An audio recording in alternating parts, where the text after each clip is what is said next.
সীমাবদ্ধতা সত্ত্বেও জুলাই থেকেই ধাপে ধাপে সরকারি কর্মচারীদের বেতন বাড়ানোর সিদ্ধান্ত। সুবিধা পাবেন পেনশনভোগীরা। শাহাদাত বার্ষিকীতে জিয়াউর রহমানের প্রতি প্রধানমন্ত্রী তারেক রহমানের শ্রদ্ধা। সমাধিতে দোয়া মোনাজাত। দেশ গঠনে বাবার পথেই হাঁটতে চান ছেলে। শহীদ রাষ্ট্রপতি জিয়াউর রহমান আমাদেরকে শিখিয়ে গেছেন তার রাজনীতির মূল লক্ষ্য এবং উদ্দেশ্য হচ্ছে দেশের সেবা করা, মানুষের পাশে দাঁড়ানো। তারই অংশ হিসাবে আমরা আজকে দুস্থ মানুষের পাশে সহযোগিতার হাত নিয়ে দাঁড়িয়েছি।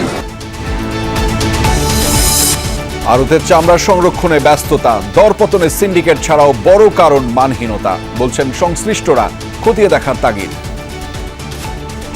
ফাইনাল প্রোডাক্টটা যে সময় আমরা তৈরি করি ওই সময় কিন্তু আমরা এই লাম্পি ডিজিজ প্রায় 20 থেকে 25% পাচ্ছি।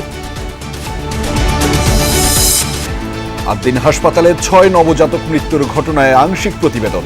পূর্ণাঙ্গ রিপোর্ট দিতে 3 জুন পর্যন্ত সময় চাইল তদন্ত কমিটি। ইনকোয়ারি কমিটি বিভিন্ন দিক পর্যালোচনা করেছেন।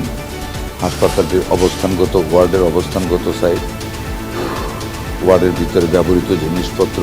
3 তারিখে আমরা পূর্ণাঙ্গ রিপোর্টটা পাবো, তখন আপনাদেরকে আমরা রিপোর্টটা জানাবো। বগুড়ায় নির্মিত হতে যাচ্ছে 4র্থ আন্তর্জাতিক বিমানবন্দর। সম্ভাব্যতা যাচাই শেষে জানুয়ারিতে কাজ শুরু। বাড়বে যাত্রী পরিবহন ও খাদ্যশস্য রফতানি।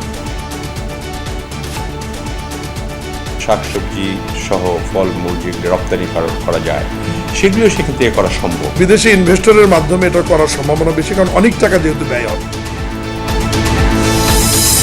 চ্যাম্পিয়ন্স লিগের ফাইনালে মাঠে নামছে 2 হেভিওয়েট পিএসজি ও আর্সেনাল। গানারদের 22 বছরের আক্ষেপ ঘুচানোর রাতে টানা দ্বিতীয় শিরোপা জয়ে মরিয়া প্যারিসিয়ানরা।